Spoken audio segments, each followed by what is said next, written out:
Eu să stau pe bancă și o să aștept.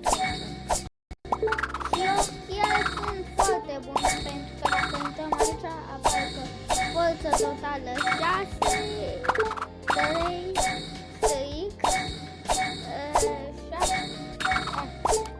790 de gemuri, 2000 de ribălturi, am murit 2 de 24 de ori și nu știu cum, dar am reușit să joc o oră. Da,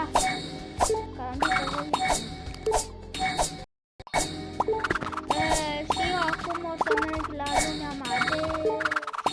O să merg cam mult, că am încă foarte multe ribălturi.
De ce?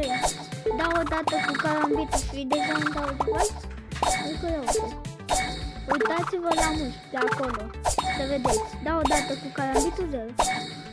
Mamă! Chiar sunt serios cu ribălturile.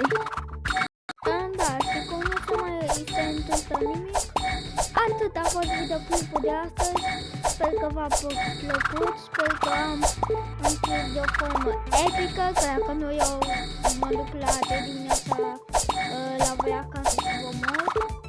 Și cam atât a fost videoclipul de astăzi, sper că v-a plăcut. Pam, pam, pam!